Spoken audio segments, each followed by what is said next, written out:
Good evening and welcome to Channel 8 Sports and East Brunswick High School Boys Basketball. Hi, I'm John Meggiolaro, being joined by Phil Hill and Jim Allinder for tonight's game between East Brunswick and the Sayreville Bombers. And Jimmy, let's take a look at East Brunswick. They come in 14-5, and really on paper this isn't much of a challenge for them. Yeah, I would have to agree with you, John. This could be a Madison Central type game in which the main focus of interest is whether or not the Bears could score 100 points. Perhaps not, though. Two developments. Number one, as of last Friday's, because of last Friday's ejection of Brian Forte for a flagrant foul, there's a state mandate that says that he cannot play in the two subsequent games, which means tonight's game against Sayreville and Wednesday night's game against Carteret. So Forte is not available, and that means essentially that the Bears do not have their leading scorer, assist man, and steal man, and that takes a lot out of the machinery of the Bears. Secondly, Mark Harmon is nursing a sore ankle, Bo Henning tells us, the coach from East Brunswick, and we don't know whether Mark's going to be able to go in that quick tempo that the Bears are used to. We don't know whether it's going to affect their game tonight. I think we're just going to have to observe, watch. I don't think the Bears are in any danger. Even the people off the bench are much better than Sayreville, as Phil probably will allude to, because they're having their own problems. Well, speaking of Sayreville, Phil and Joe D'Alessandro, first-year coach, is falling on some hard times here. They come in 3-13, but they're a young team. Well, Joe D'Alessandro, an upbeat young coach, and moved over here from Bridgewater East where he coached. And he says, yes, they're taking their lumps this year. As you pointed out, John, they're 3-13. They only have two seniors on the team, and one of them, Todd Petrikowski, is hurt tonight, so he won't play. So they're really going to be hurting. But he has a positive outlook, feels that his young players are gaining some valuable experience. He made a good point. He said in the Mid-State Conference they had to worry about Franklin and Bridgewater West largely. He says here, though, in the GMC, that they have to come to play every night because the talent is so good. Well, they're going to see some first-rate talent. East Brunswick getting prepared for the GMC tourney. Probably will be second seeded behind Stevens. That's the talk on the street anyway at this point. We'll see, though. Meantime, though, a big game coming up next week against Woodbridge, so they cannot rest too much. Well, things have really been strange with the way teams have been knocking off each other. You have Perth Amboy with a big win over Stevens, I believe. Is it what? Woodbridge. Over Woodbridge. Woodbridge. You had a number of top teams really giving each other a tough battle. I know a few one-point losses. I think Perth did lose to Stevens by 1 point. Stevens, of course, beat the Bears.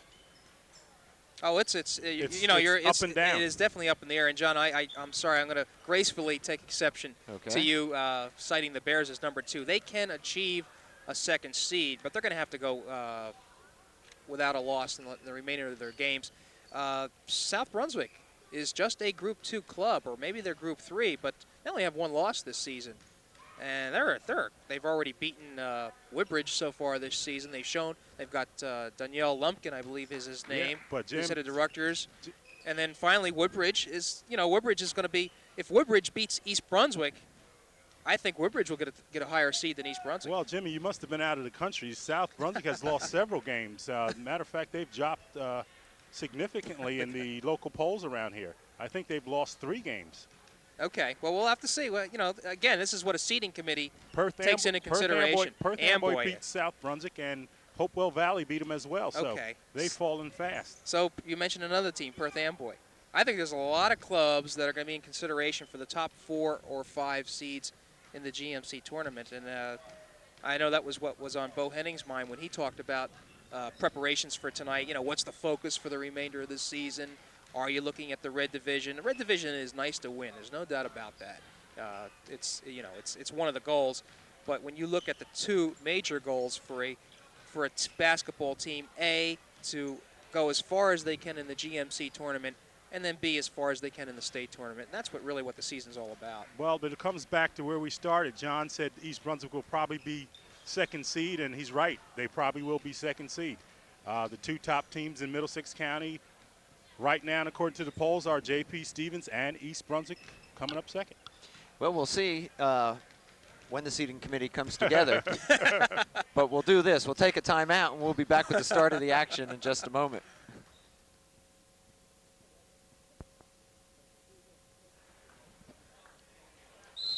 Well, we're just about ready to go. Jim, you have the starting lineups? Yeah, very quickly. Chris Strzegoski, 33. Don Pawazek, 40. Bob Joney, 5. Jay Kelly, 20. Brian Hogaboom, number 12 for East Brunswick. Brett Charleston, 30. Dwayne Taylor, jumping center, 25. Ramon Trent, 23. Dave Potter, 41, starting. Excuse me. He's not starting. Josh Westrape, 31. And Brett Charleston right there, number 30. I believe that's Gershoff, number 31. Gershoff, okay. And Charleston starts off where he left off against Edison. He scored 25 points last game. East Brunswick comes out pressing, and a turnover, and the Bears will take over.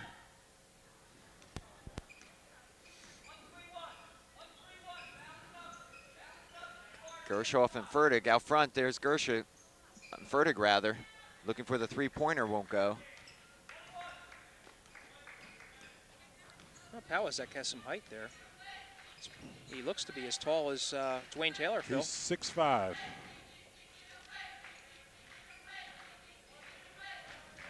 He's a 6'5" junior. Sayreville looking to get on the board.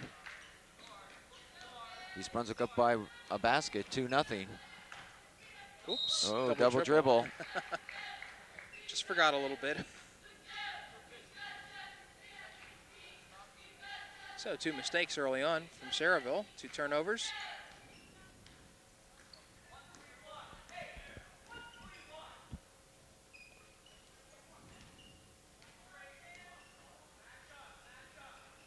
Looking underneath the Taylor, turnaround, and he's fouled. Well, I'll tell you, interestingly enough, East Brunswick has the ball, and you hear Bo Henning yelling out 1-3-1. Usually you hear numbers like that for defense, but apparently he's calling a different, certain type of set in order to set up a play. 1-3-1. Number 53 is checked in for Sayreville. We don't know who he is. We'll try to find out as Taylor goes to the line. Yeah, we had a sheet handed to us shortly before game time with a note, "Sorry it's late," from the Sayreville side. So we'll just take our chances. Taylor, Charleston on the rebound, won't go. Taylor finally pulls it down, and he's fouled underneath by number 53. Oh, boy. So he'll go to the line. He made 1 of 2 just a moment ago. And John, we talked a lot about Dwayne Taylor this year. Had a chance to talk to his mother and asked him about some of the camps he went to. She mentioned that he went to Trenton State and the Poconos, and she agrees he has improved tremendously. He puts that one clean as a whistle. 4-0 the Bears.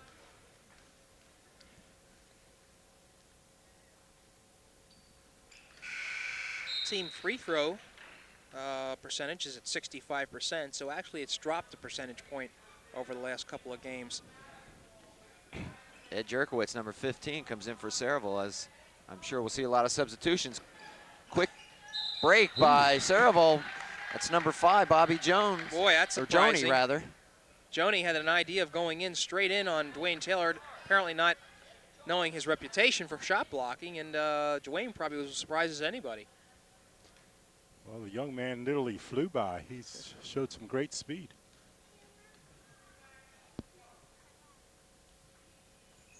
And he makes a 3-point play. So Sayreville now trailing by 2, 5-3 with 6:34 to go here in the first period. Sayreville playing a 2-3 defense. That's Fertig looking across to Trent. He'll take the shot off the rim. Rebound Sayreville.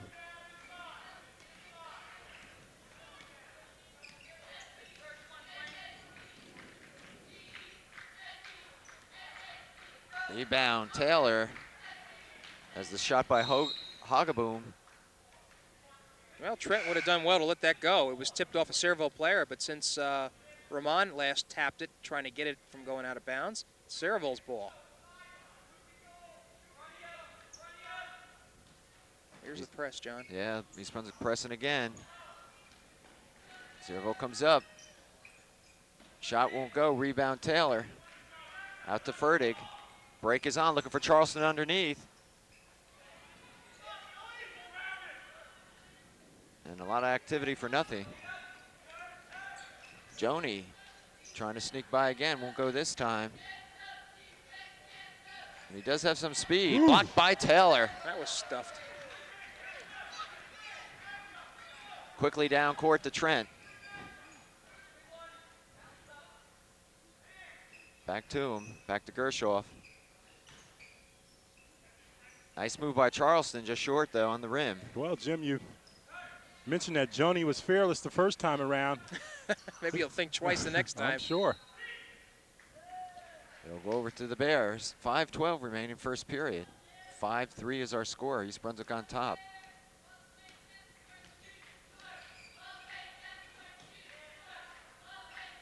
Trent, a cross-court Fertig, three-pointer. Yes, that's his shot.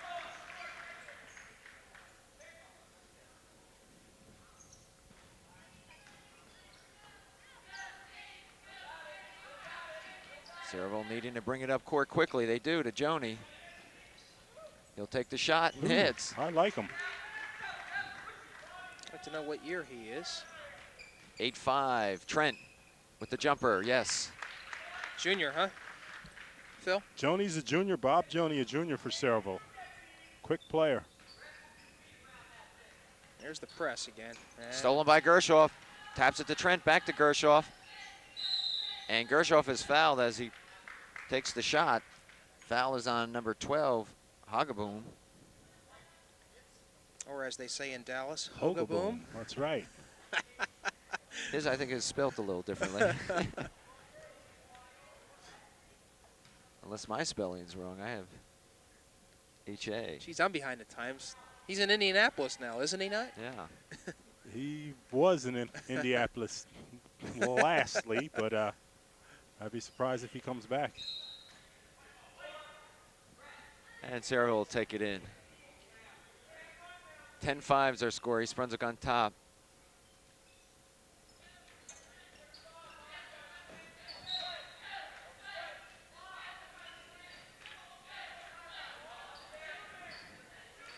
Well, I think Sayreville's slow pace is caught up with East Brunswick. I don't think they can really break out of the gates here. And probably Brian Forte not being available and Mark Harmon on the bench has something to do with this slower pace than we're used to seeing with East Brunswick. Foul called on Gershoff, reaching in. Well, the one good thing about a game like this, it gives some of the guys that would normally be on the bench a little bit longer more playing time. And we keep talking about tournament time coming around the corner, so it can only benefit the team.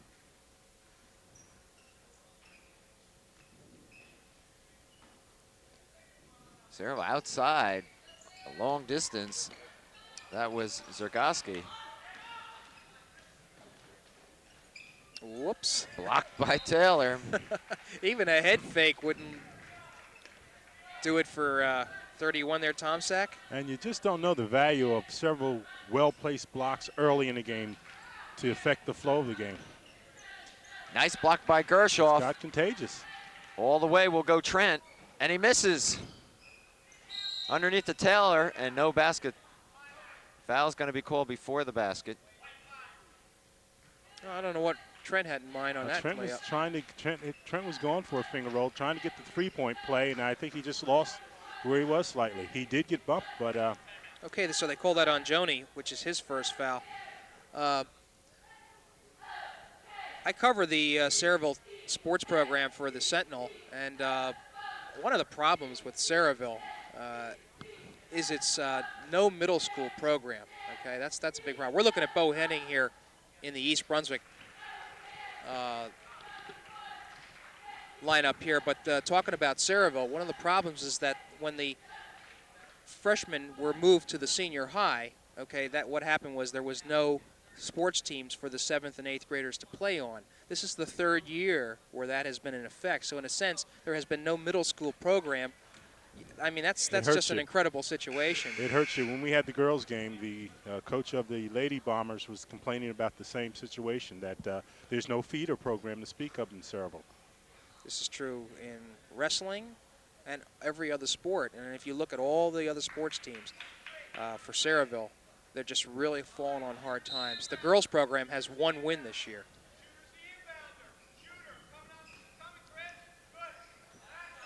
East Brunswick looking for Taylor down low. Turnaround jumper makes it 12-5 East Brunswick. Phil, he's starting to make that an art form. He's really got it under control.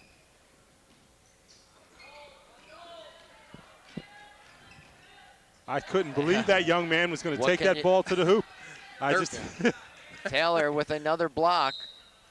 Oh, I can't believe they're going to call it. I'll tell you, it could have easily been an offensive foul, but the official didn't see it that way. So Taylor, I guess, picks up his second foul. Taylor was stumbling back. Probably if he would have stood his ground, he probably could have picked up the call on the Sayreville player, offensive foul. So he has 3 blocks in this game. He went over the century mark in the Edison game. Just amazing. With 101 now, so he has 104 in the season. Long ago broke the record for East Brunswick. Zergoski makes it 12-7 as Potter comes in for Taylor.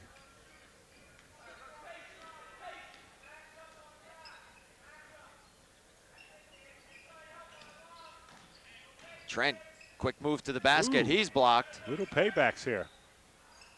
Charleston can't get a handle. Trent still has it. Puts it in. Nice move. You hear D'Alessandro yelling, walk, walk. To no avail.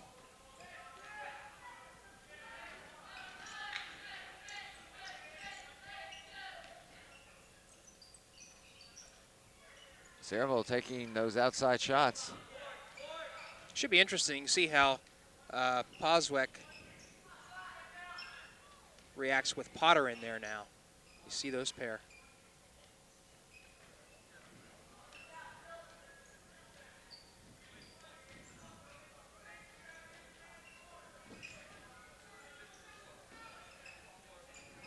Overboom looking for some help.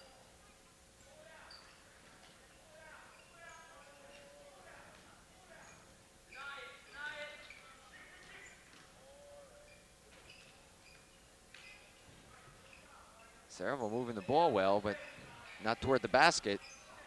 Yeah, and Potter said, look what I found. A little line drive sort of shot. Yeah, against the iron. Trent is open and makes it 14-8. Nice penetration, John, by Dave Fertig to get the opening for Ramon Trent on the shot.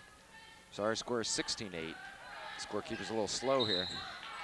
And they're going to call a block. Wow. Against Potter, I believe. Looks like Joni's still down. It certainly appeared that Dave Potter, unlike Dwayne Taylor, had his ground. And Joni, who he's seen fly by before, actually flew into him. But Harmon comes in for Gershoff. And we'll see how Mark reacts with the ankle, the sore ankle.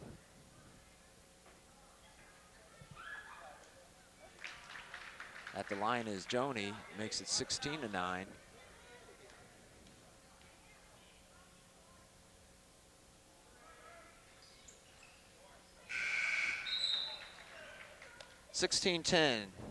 Bears with a 6-point lead. Bombers are hanging in here. Harmon to Trent underneath for Potter, and they're going to call travel on Trent. Well, the Bears lost a good opportunity for a basket there. Potter was open underneath, and Ramon Trent put the ball on the court.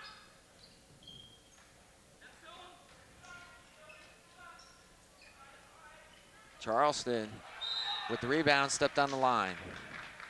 I'll tell you, but Brett Charleston is always there. He's the leading rebounder for this team, and he seems to pick up all the free balls.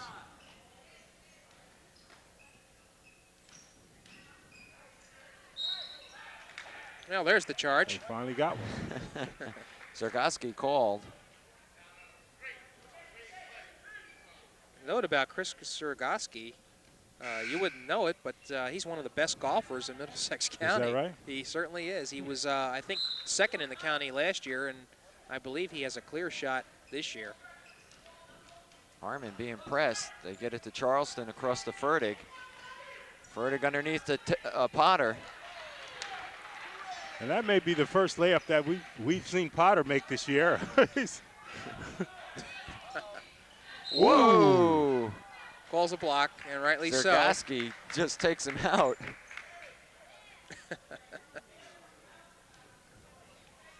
Well, Potter took it too. You know, I liken this game to what we saw a couple weeks ago with JFK. Kind of lethargic performance by East Brunswick. They just kind of chugged along and were never really in any serious trouble. Well, the Bears have been known to play up to the level of their talent, and Sayreville comes in with limited talent, and admittedly so. They're a young team, and the Bears don't seem to be terribly excited at this point. Tomzak at the line. Interesting lineup for the Bears. Neither Potter nor Taylor are in the lineup, so there's not, except for Charleston, there's really not any true front man, if you will. Well, Charleston is one. 50 seconds left here in the first period, 18-11, East Brunswick on top.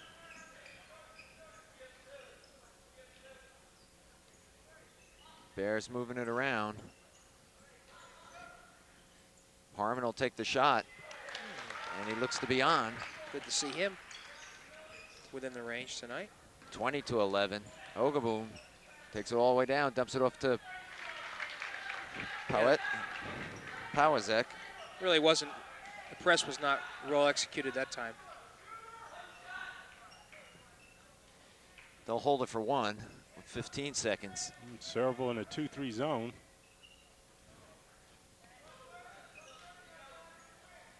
Charleston in the paint. 2-1, that'll do it. End of the first period here at East Brunswick. Bears on top, 22-13.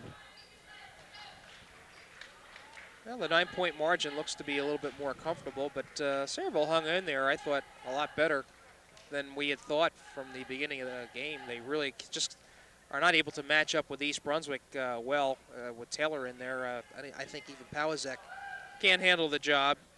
Taylor had 3 blocks that time. Trent leading scorer for East Brunswick with 3 baskets, 6 points. Charleston has 4. Taylor has 5 points on 3 free throws and 1 bucket. Harmon has an outside shot. Potter has a layup. Fertig has 3 points on that 1 shot. And West Street has no score, so that makes up the 22 points for East Brunswick.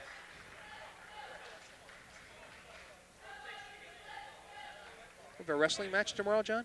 Yes, wrestling here on Channel 8. East Brunswick will be taking on Madison Central, their arch rival. Ooh. Yeah. Should be a good one. Should be a real good one. Should be good in the sense that the Spartans will be coming in here trying to avenge this past weekend's 3rd place to East Brunswick in the GMC tournament. And Sparks will be flying. Should be a nice crowd. Underneath to Pawazek. Pawazek with a nice push off. The officials didn't see it, and he picked up the basket. 22-15 our score at the start of the second period. When the officials don't see it, it's a nice push-off. Charleston playing the center position. Gets it up and in. Good touch. Charleston, Gershaw, Fertig, Harmon, and Raska are the East Brunswick players.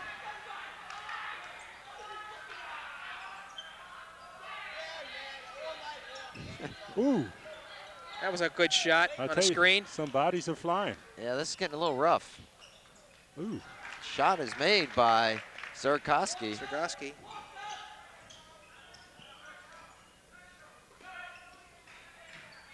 Nice Harmon, short.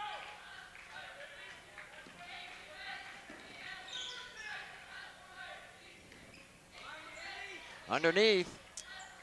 Zergoski can't hold on to it. But he saves it.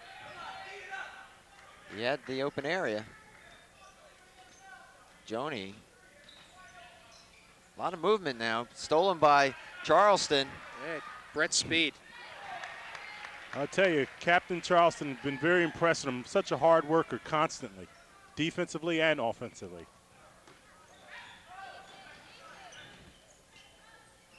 Sayreville playing a quicker game, which is not their game. Fertig. Woo.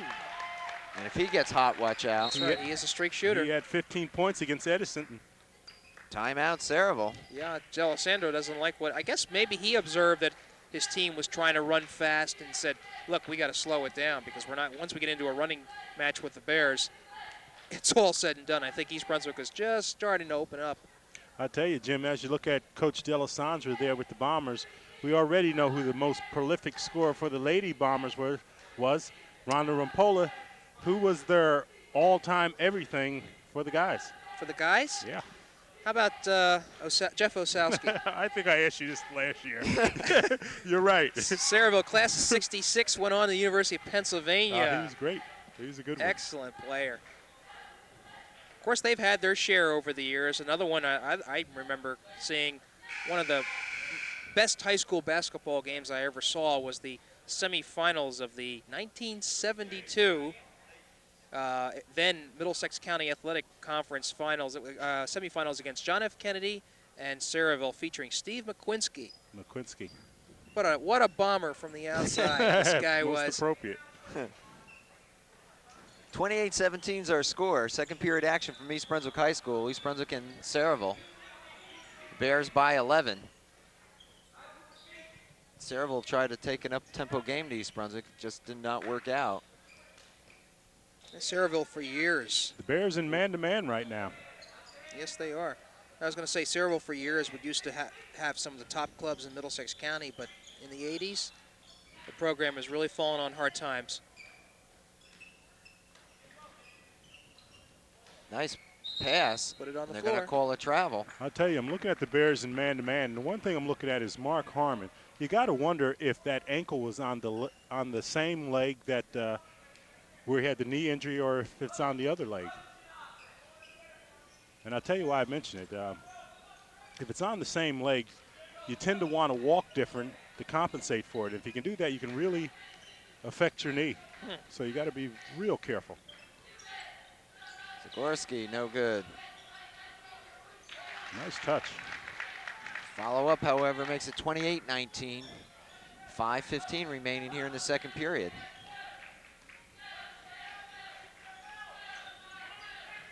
Harmon looking. Fertig. Here we go, watch out. He's bombing away. That was a two-pointer. Yeah, his foot was inside the line. 30-19. Bears again by 11. Sayreville breaking the press pretty easily. Good pass, but blocked by Raska. I tell you, Tomazic made the last basket for the Bombers. Tried to go in for this time, but as you saw, Raska with a great block. Inside the Raska, I don't know how he got it, but good move to the hoop.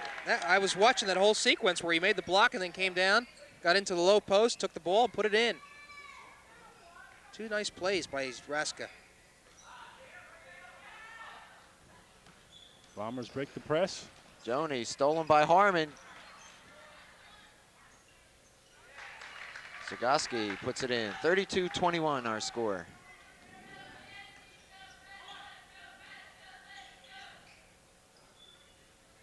Harmon looks and throws it up. Won't go. Rebound Raska. And finally pulled down by Powazek. So East Brunswick having plenty of opportunity.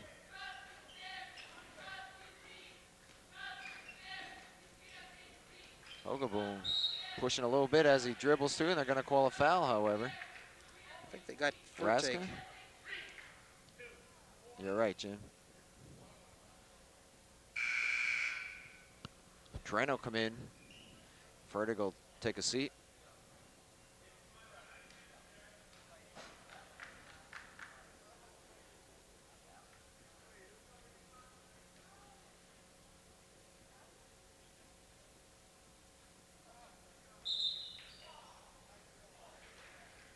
Lane violation.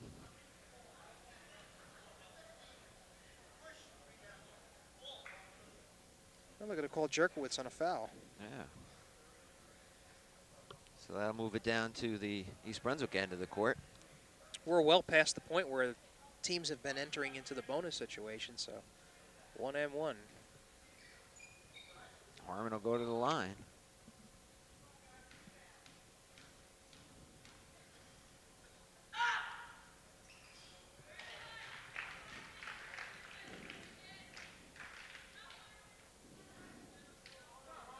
33-21. Mark will get another. No problem from the line.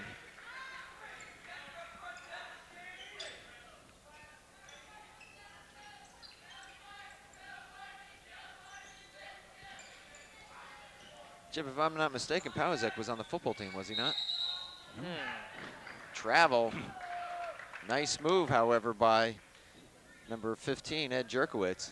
I have to tell you, John, I don't recall him being on. Certainly he would have stood out at 6'5". Maybe he should be on the team then. Harmon. Puts it away. Looks like the Bears are slowly starting to edge away now. It's a 15-point lead. 36-21 with 3:15 left. Second period.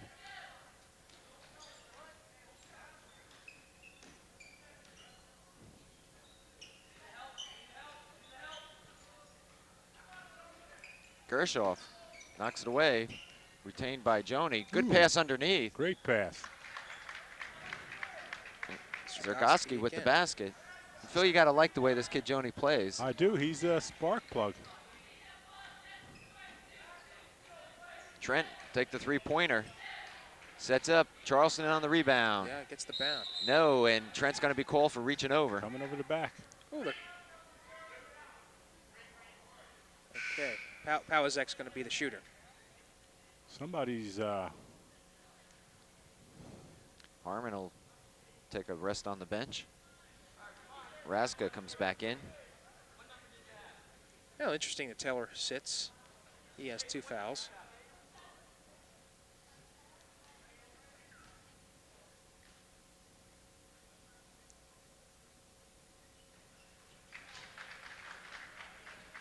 Makes the first, 36-24. As Jimmy said, we've been in the bonus situation. Phil mentioned that the Bombers are missing Todd Pachkowski tonight. He is one of the leading scorers as well as one of the most experienced players on the team. Fine. I believe he's a shortstop, second baseman for the Bombers, and is seriously being considered for the professionals as being drafted. Raska throws up an air ball, but Trent's there to put it in on the rebound. I tell you, Jimmy, you mentioned that, and it's amazing how some teams are known for certain things. Perth Amboy for basketball, and you have Sayreville could always play baseball. That's one of the sports where they have always maintained their quality. Raska knocks it away.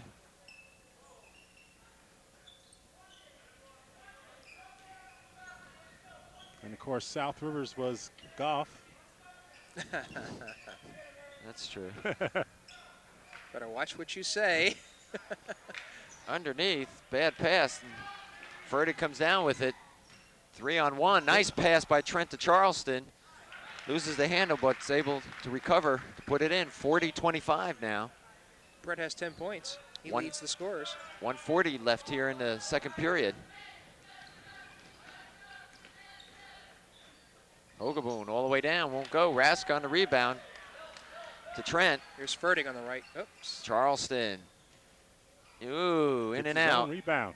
Yeah. And that one goes out of his hands. And I tell you what, that was good hustle on Charleston's part and a lot of sluggishness on Sayreville's officials part. have both have different opinions.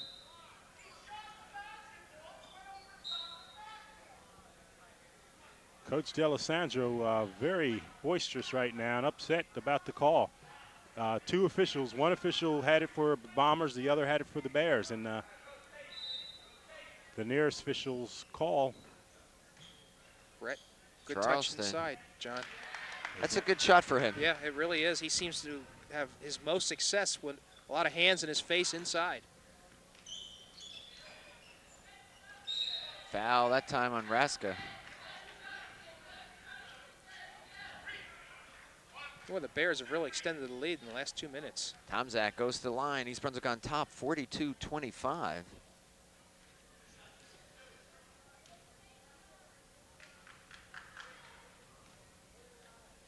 "17 points for East Brunswick.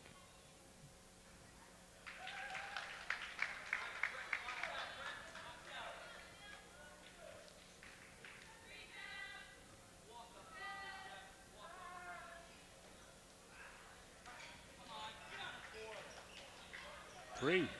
Ooh. Three-pointer by Joni, 42-29. Down court to Raska. Ooh. To Trent, no walk called. Great pass. Travel could have been called there. Blocking foul, huh? Against Gershoff. Well, Joni has 10 points to lead Sayreville scoring. Zergoski has 9. Harmon will come in for Gershoff.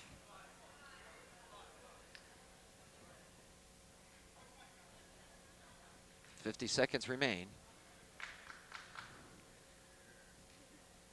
Boom at the line.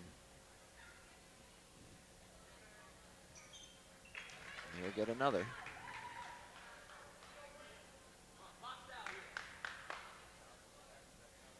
It's Hogaboom's first points.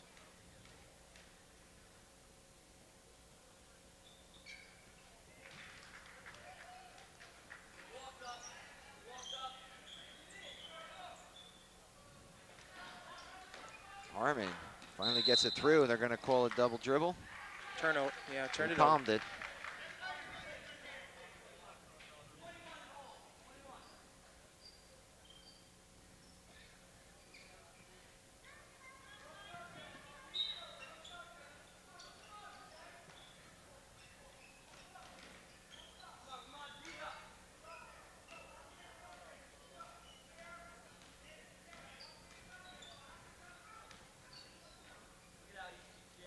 Will give and go, won't go as Harmon knocks it away.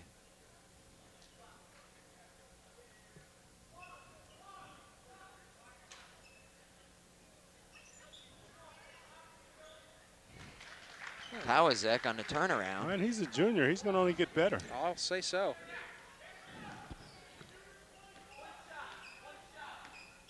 .20 seconds. East Brunswick will look for one.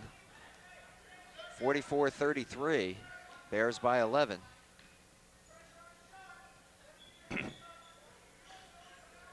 Bombers content to stay in that zone. Underneath to Charleston. Off the glass won't go, and that'll do it. So it's halftime here at East Brunswick. The Bears on top, 44-33. Not much you can say, gentlemen. No, but still in all, East Brunswick has a rather comfortable lead. I think they have to get into just remember what happened against John F. Kennedy. They had a nice lead, and all of a sudden, it disappeared when they relaxed. So maybe that's going to be the message that Mo Henning has for his team at halftime. Well, they still appear to be able to turn it on when they have to, and they really haven't been threatened by this Sayreville team. So it's just one of those games. Well, stay with us as we'll have the second half action in just a moment.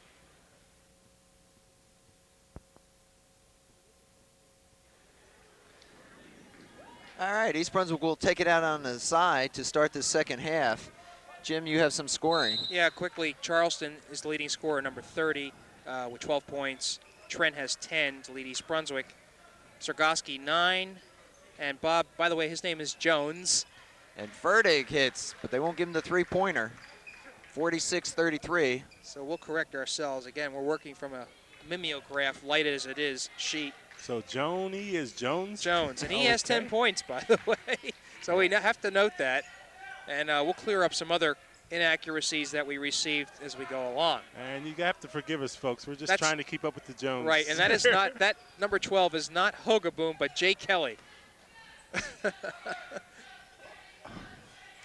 Zergoski, we got him right anyway. It's not Hogaboom, but Kelly. It's not, okay, it's not the guy for Indiana, but the guy for Buffalo. Right, Hogaboom is 44, and he hasn't played yet. Okay. Okay.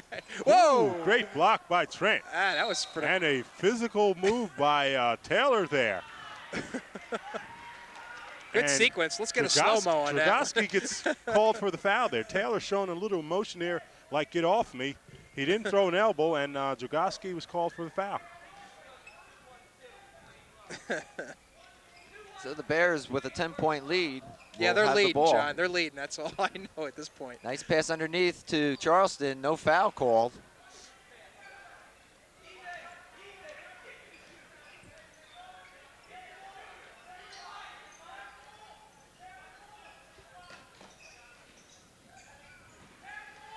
I'll be honest with you, the only one I know on Sayreville at the moment is Jones. My scorecard is all messed up. Great Nice pass. pass down to Fertig and a nice move. Superb pass. And timeout Sayreville. That's an interesting timeout there. I thought Sayreville was starting to take somewhat a little bit more control of its own destiny there, but D'Alessandro just slowed things down, and it looks like he's reacting to one bad play, Phil. Well, he's probably just frustrated. You know, he went in at halftime, gave a good talk, told them what he wanted to do, and they don't seem to be able to do it, so he's getting a little frustrated. Well, I can understand. There's no way that Sayreville is able to match up with East Brunswick. It seems like every timeout that he has called has been after Sayreville tries to get into a running game with the Bears. Yeah. And we know that that's not possible. D'Alessandro probably has the best basketball player at Sayreville High School sitting on the bench there with him, and not a bad football player neither, Jimmy. Gino Yes, I do. Zimmerling. We talked about it before. Out of Milltown, my hometown, and who went on to Spotswood. In University of Virginia. Right, really had I'll tell you what, he was as quality a basketball player as he was football. I remember him leading the Chargers to its only Central Jersey Group 1 championship that year that he was a senior. I think it was 1981 or 80, either one of those 2 years. Gino Zimmerling. Sayreville trailing by 12 now. Just not able to penetrate.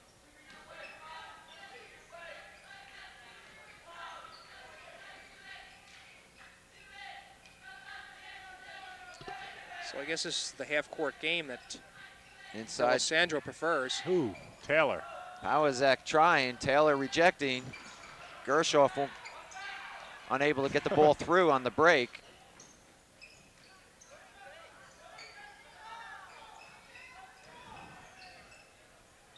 And just another case of where Taylor didn't have to make the block, but just his presence there really intimidated the Bombers.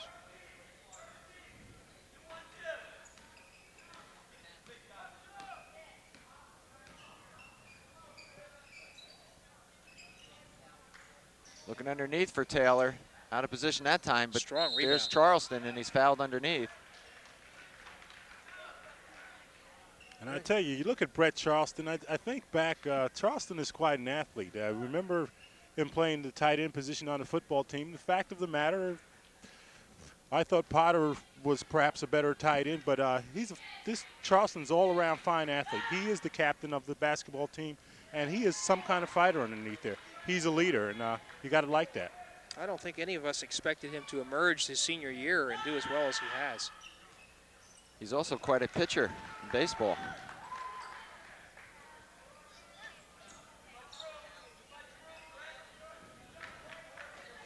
Sayreville breaking the press. Unable to convert, though. And it'll go back East Brunswick's way. Oh, well, I'll tell you what. Bears caught a break on that. That went off Gershoff's hand.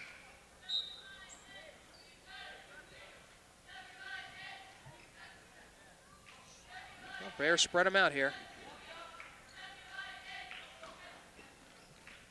Taylor across the Trent.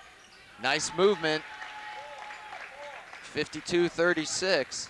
And Bombers may want to abandon that strategy of a press.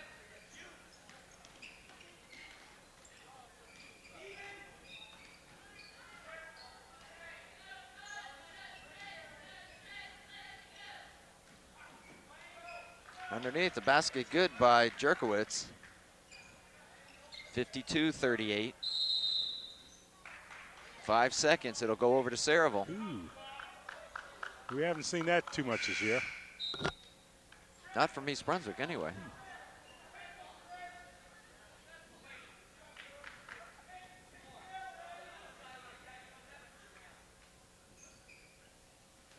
And here come the Bears. Here they come on a turnover, 3-on-1. Gershoff back to Trent.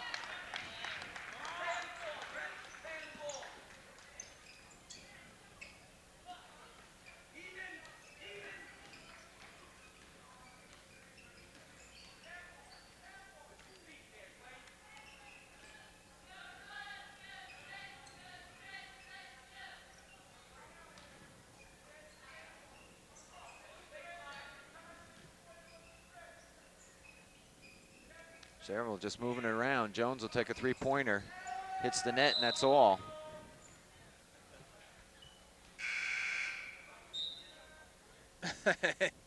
He takes a seat. I don't think D'Alessandro cared for that shot. And Sayreville looks like fatigue is starting to set in. D'Alessandro going to the bench now. Fertig dumps it underneath the Trent. Foul will be called. Not a bad pass, but you just knew Fertig was going to come over with a slight hook shot and throw it down, but he didn't. You know, one of the Taylor gets the foul on that, by the way. And you know, I think one of the problems that when you get a reputation for fouling early, it seems like the officials tend to just keep an extra eye on the player, and that was clearly a foul that probably Taylor would have gotten away with other time.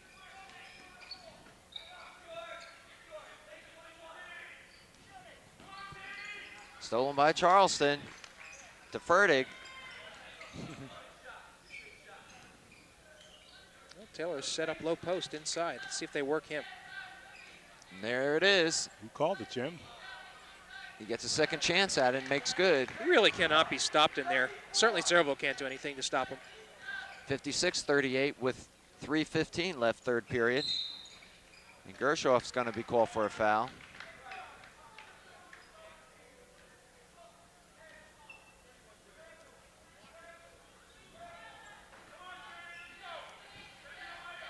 At this point, I think I'd be content to just leave my defense back and play a half court. Sayreville has not shown any ability to sustain any type of offense. That's true. However, Bohaney may be trying to make sure that his team is able to press over a period of time. One of the things that happened in the J.P. Stevens game, I thought they took the press off a little early. My understanding was that they were sort of tired, but didn't appear that way. Well, in all honesty, too, it's been a long season for these young men. Some nights they're playing 3 games a week. You're right, John, and a lot of these guys are multi-sport athletes. I mean, they just came out of one season and moved into another. Very difficult to do.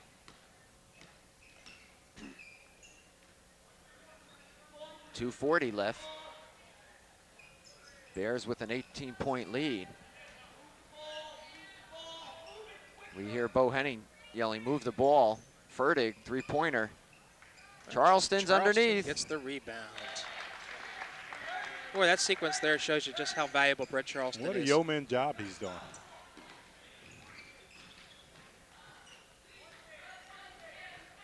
East Brunswick by 20. Their biggest lead thus far.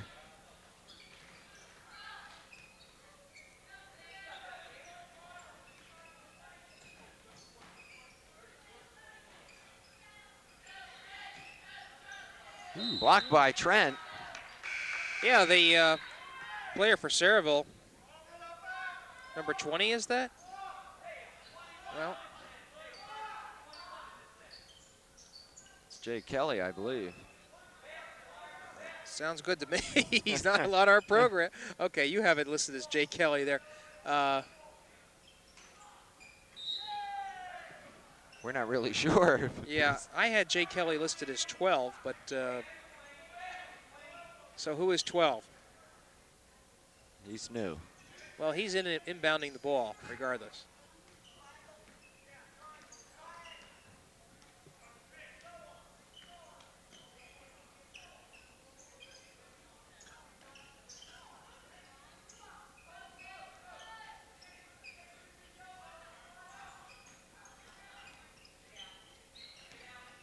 Bears back to man-to-man. I'll tell you one thing that East Brunswick did is they put Ramon Trent on Jones when Jones had that nice beginning, good first half of 10 points. Since Trent has been on Jones, it's really shut him down a lot.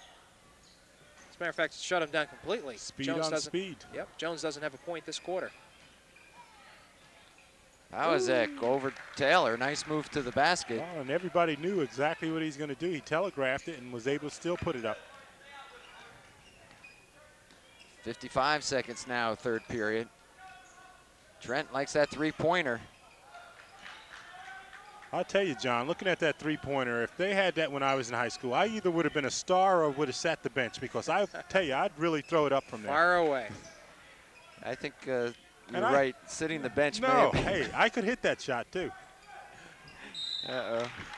Well, we'll have to go on his word. Here we go. This game has really gotten out of hand. We'll have to go on his word, but I understand what Phil is saying, because that line is not far out. It's not that far, and there's a lot of players that couldn't do much else other than put the ball up from there. And I'm convinced that, hey, I would have probably been a star, or you're the only one convinced. Or missed several and sat the bench, but I would have put it up, no doubt about it. Well, no doubt you would have put it up. I don't know if you would have been a star. But. John, by the way, Taylor picks up his fourth foul there. So he's on the pines again. You'll have to forgive us. We've had several games like this year, and quite honestly, we're out of material. Our score is 58-40 with 33 seconds left in the third period. We're not sure who's at the line, but he missed two. Okay, good rebound by Reisner. Reisner's in. Yes. And Phil, I see that some of these young men are going the old Georgetown way, wearing the undershirts under their jersey. Yeah, it's sort of a faddish, I believe. I mean, I think the first few guys that started had a purpose to it. You know, you felt better, but or absorb more moisture. But I think it's more of a fad than anything. Fertig looking around, needs some help. Finds it with Charleston. Yeah, he had it slightly blocked there. Ooh.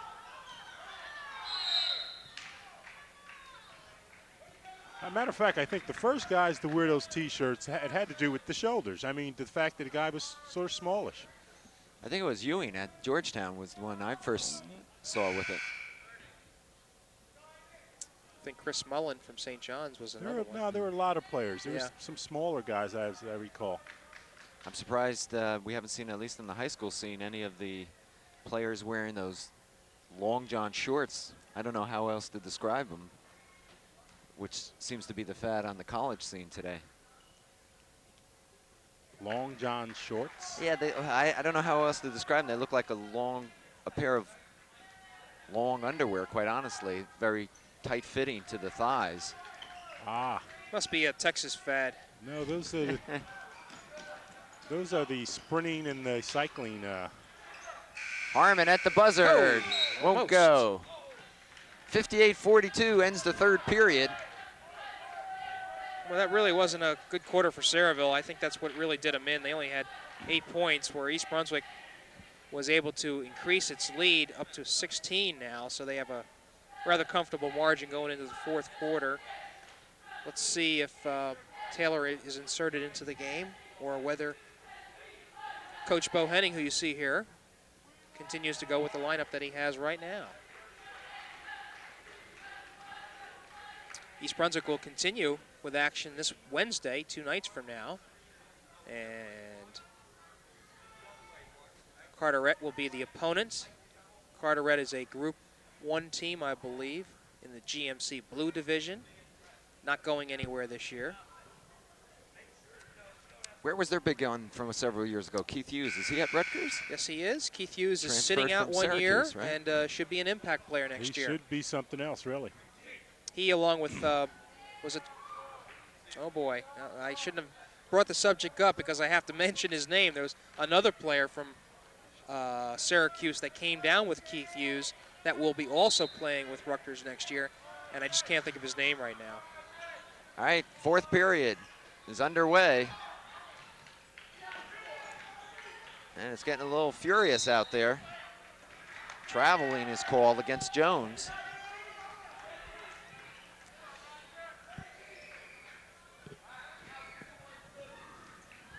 So East Brunswick has Reisner, Gershoff, Harmon, Potter, and Charleston in.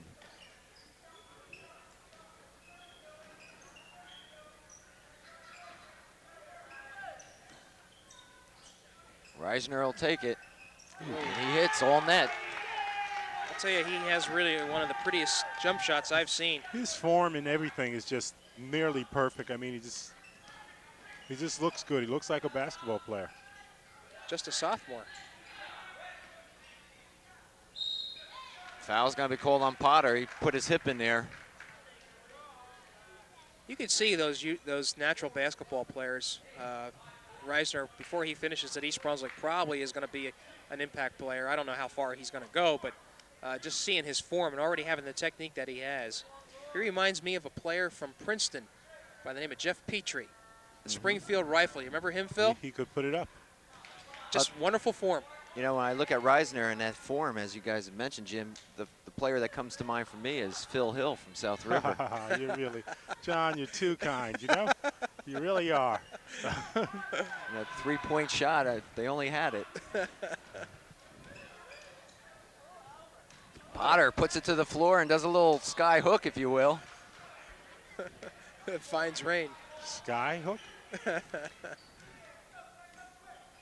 You don't see that much in high school, hook shots. There's a kid in Elizabeth about 7 feet tall, I understand. Quickly down to Harmon, to Potter, and he took about 7 steps. You gotta love the hustle on Dave Potter, though. He enjoys it. He gives 100% when he's in Potter there. knows his role. I mean, he has no illusions about his basketball game. He contributes to his team with bulk, some key rebounds, and down the stretch, he may be very helpful.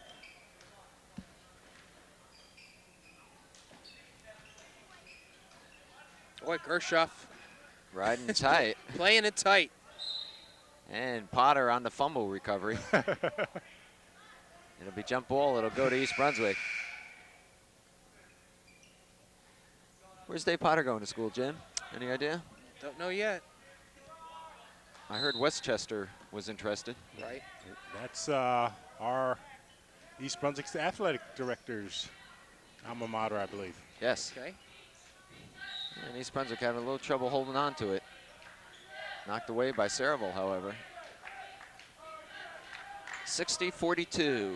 The Bears on top by 18. I have been prodding Marcus Borden for the last 3 weeks. I think he's tired of seeing me. He knows the first question is, you know, where are some of the football players going? And he doesn't really know quite yet. Nice pass there from Trent to Charleston.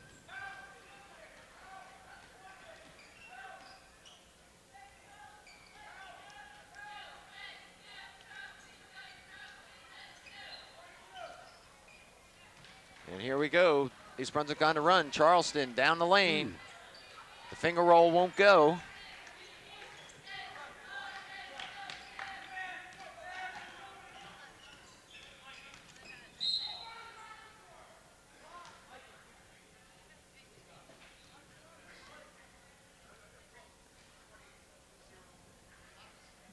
Foul called on Charleston.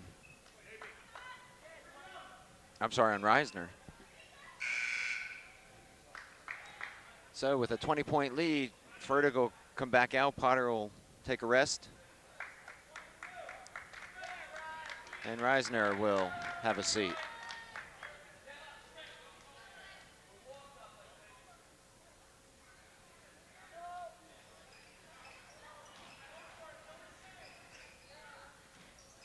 Oops. Thought he got away with a double dribble there. Jones. Trent all by himself. Ooh. Trying to stuff it and couldn't do it. Well, I'm looking at Bo Henning's, yeah, you knew he was going to try face. it. No expressions. He just puts his hands in his head as if to say, well, kids will be kids. And Ramon's got a smile on his face. I'll tell you what, I'd like to see if Frank Knoppenberger were on that bench.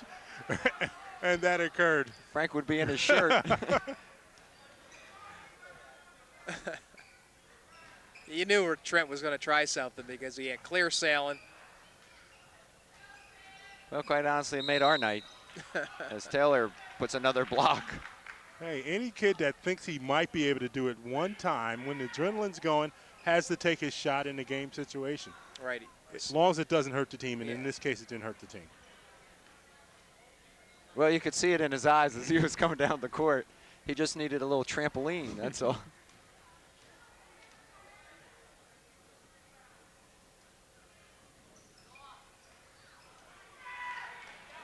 And Phil, you know, I think he can certainly generate the height. I don't think he can hold the basketball with the one hand. That may be it. Nice touch. Taylor. There's probably a few guys that say, hey, listen, we do it in practice by, you know, by holding the ball and so, but just in that game situation, it just might occur. Fertig on the steal, 3-on-1. Trent. Nice pass by Fertig.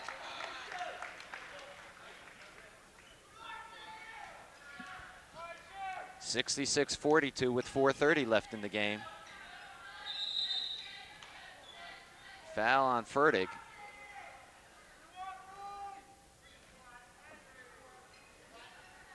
Gonna get Fertig on that one. And you know they're going to be riding Ramon's About the back. dunk, man. You try, you went for it. He comes to the sideline and he's smiling. Hey, and the guys are riding him, but he says, hey, I went for it. Bo Henning over talking with him. I don't think they're talking about the dunk attempt either. Well, I guess I'm an old fuddy-duddy. Ooh, Reisner gets it back at him. In his face.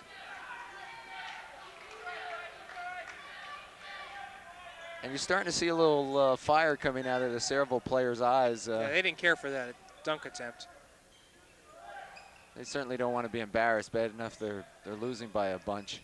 Taylor There's underneath, that nice turn and go. And touch. Nice pivot. He really has.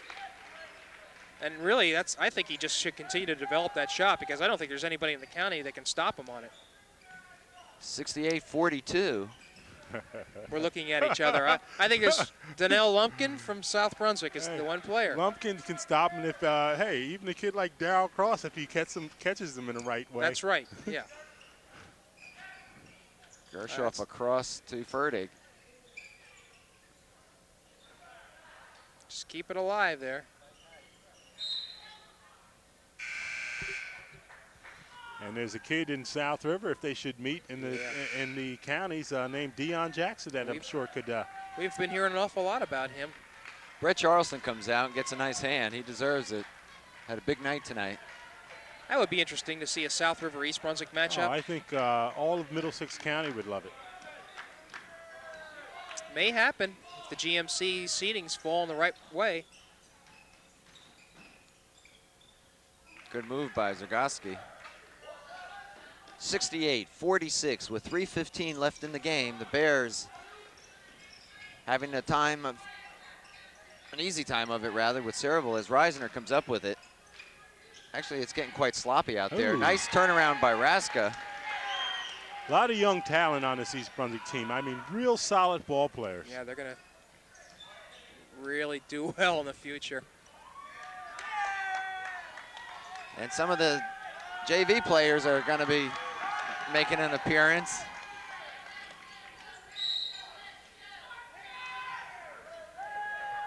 Quite honestly, unfortunately, we can't really identify who they are.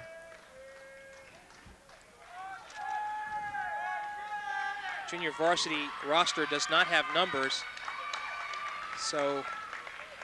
I believe number 11 is R.J. Davis. Okay. Right.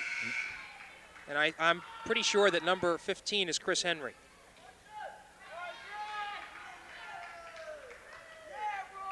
So the one we need to identify is number 21. Is that Josh Weststraight? You know, very possibly could because he's listed as 21 on the varsity roster. Well, we'll call him Weststraight for the moment.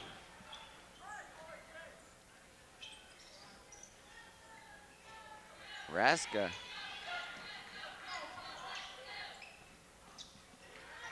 Davis up to Henry.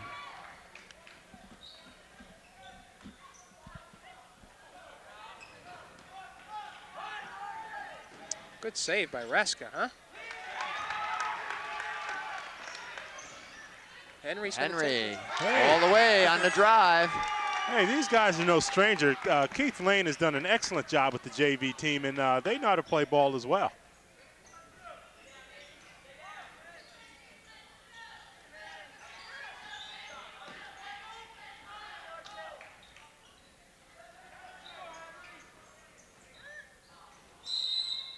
Foul on Raska. Phil Raska reminds me of one of the old-time great Nick in terms of fans, and that was Phil Jackson. He'd come in, he was all arms and elbows, but got the job done. He got the job done, though. You're right.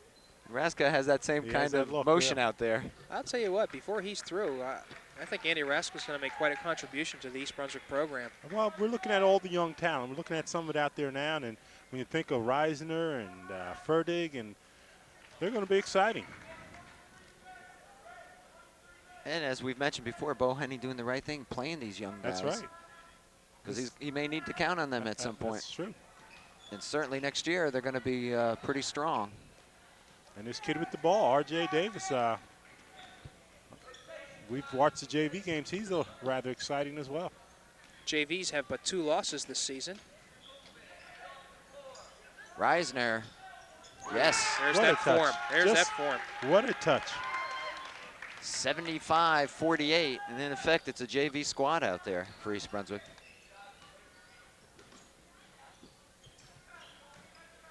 Raska with the block. Great defense. And some new faces for Sayreville as well. Woo! There goes another one. And he's hot. He's another one of those streak shooters, as is Fertig. I'm trying to think of who he reminds you of with that touch. Smoji? I don't know. Smoji had that ability to get up real quick and launch a shot. It's someone that he's built like as well. I just can't. Smoji really didn't jump off the floor that much, though. There's the stuff. Showed Ramon how to do it. Well, hey, it made Sayreville's day. They've come alive. Right. And you're glad to see that. Look at Raska put it up, huh? 77-50 with 33 seconds left in the game. Pawazek with the stuff, the first one we've seen this year. It's not Flaherty. Flaherty was a little wildly looking, and even though he had a good touch. For Tommy Flaherty from the touching? Right. Yeah, he was. You're talking about Reisner now, huh? Or Because he Reisner? has everything in control. If you notice, there's nothing wasted, nothing sloppy. He puts up his shot practically the same way every time, and it's just soft and in control. Well, we'll have our answer Wednesday, our consensus as to who we think Mike Reisner is. Reminds us of.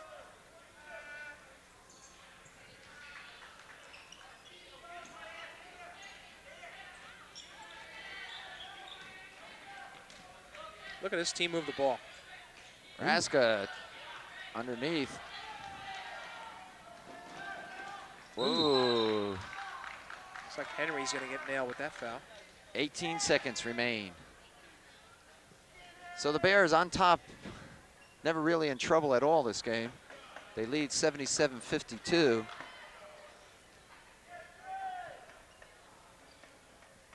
And they'll get ready to head down to a showdown with Carteret, but really next week is the game for them against Woodbridge. And if you recall, their game here against Woodbridge left kind of a bad taste in everyone's mouth at the end of that game. East Brunswick players going over to shake their hands and the Woodbridge team walking off the court. I tell you, the Barons will be ready for him. Yeah, and it's going to be an important game for the Bears. I think, as Phil and I were talking about as far as the GMCs, to get that high seed, East Brunswick is going to need to come away with a victory.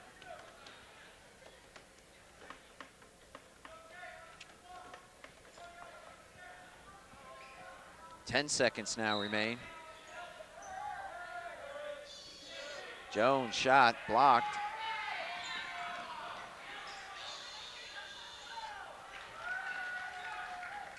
And that'll do it. 77-52 is our 54 rather is our final. And I'm sorry, John, I don't have any scoring to speak of, but a good, solid effort for East Brunswick in the sense that they were not able to succumb to the slowdown that Sayreville tried to offer, kept their poise, and had a good game, emerged, importantly, with no injuries to speak of. So a nice effort by them tonight. Well, East Brunswick continuing along the trail of the GMC tournament, and that's really where their focus is. That's right, John. And you have to be pleased with, again, some of the young players, Raska, Reisner, We saw this Henry young man show a lot of spunk and enthusiasm. Gershoff played the entire game and did well. Fertig. So, again, everyone playing, everyone staying sharp. And it's going to be interesting as we get down to the last week or so here of the season, as East Brunswick preps in what may be one of the best GMC tournaments we've seen in years. I'll tell you, it's wide open, and anyone, virtually just about anyone can win. And a lot of exciting teams, and it will be interesting. I'm looking forward to tomorrow night. The wrestling match here against Madison Central. That'll be a good one, and we'll be back here then the following night as East Brunswick closes out its regular home season against Carteret. So for Phil Hill and Jim Allinder, I'm John Meggiolaro saying thanks for being with us.